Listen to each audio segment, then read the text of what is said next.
In this video, let's talk about 3 common writing mistakes to avoid in your online marketing. Number 1 is writing for the sake of writing. It's really just writing for the length, right? And we see a lot of people do this because they think that the longer posts get better traction when it comes to SEO. And to some extent, that's true. But it's not necessarily the length that matters, it's the quality.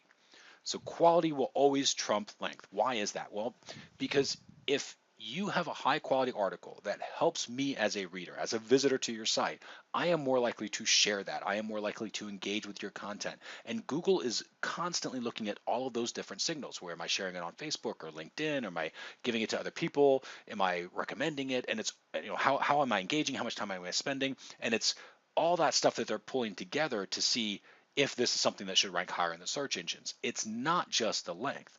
So if you make something really, really long, but it doesn't really answer the point or just drones on and on and on and doesn't really help me in any particular way, or more than likely just confuses me because you're trying to do too much, then it's not something I'm going to really engage with. It's not something I'm going to share with people, even if it's something that I spend a lot of time with. So when it comes to your writing, just think about, if you're answering a question, if you're trying to help with a particular topic or keyword phrase, just do enough so that it covers that in great detail. If you need, you can actually create a series. So if you know that there's a subtopic that you want to cover, just create another blog post for it and then create a series of blog posts and have them all linked together.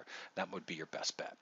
Number 2, using jargons. This is a huge deal because a lot of people tend to use jargon.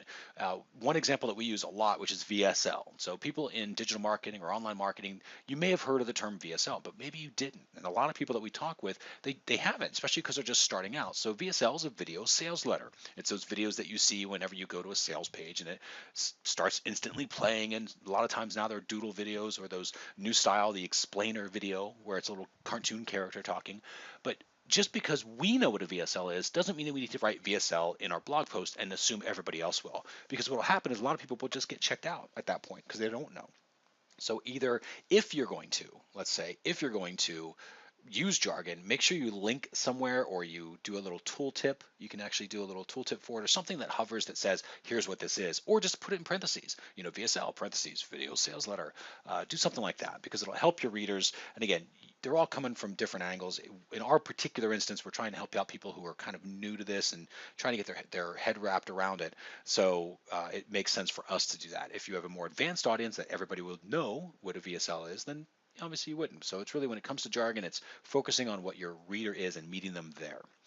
Finally, not proofreading. Now we get pummeled with this ourselves, so I realize how difficult this is. And the problem is because you'll go over a blog post 4 or 5 times and then your brain just starts filling in the blanks. It fills in the errors and you don't actually see them anymore. So it's totally understandable how you will not see everything. All right. And we don't. We have the same problem. But you can get a lot of the major stuff out of the way if you proofread instead of just publishing right away.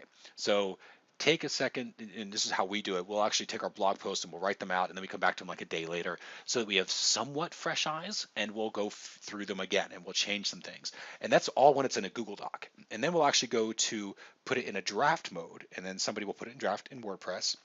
And then myself, I'll actually go through and look at the blog post itself in draft mode in WordPress, and I'll make a few adjustments at that point. And now so basically we sort of proofread it a few times, and then we'll publish, and then we'll do that final, just make sure everything looks good when we hit the publish button. And occasionally we may have to go back and change something, but for the most part, that takes care of most of it. So it's a pretty simple process. Just slowing down your process a little bit can help. So again, if you just write something in a Google Doc that kind of gets out the basics, even if you write it in WordPress in a draft mode, that's fine too. But then go back, take a little bit of time off, and then go back so you have somewhat fresh eyes, and you may find yourself catching some pretty simple errors. So I hope that helped give you a start when it comes to some copywriting tips. As always, if you have your own, if you've got questions over any of these, just drop us a comment. We've got the blog post over at seriouslysimplemarketing.com, so just make sure you drop a comment there. Of course, if you're watching this on YouTube, feel free to subscribe. We've got lots of subscribers, and look forward to having more. Thanks again for watching this particular video, and we will see you on the next.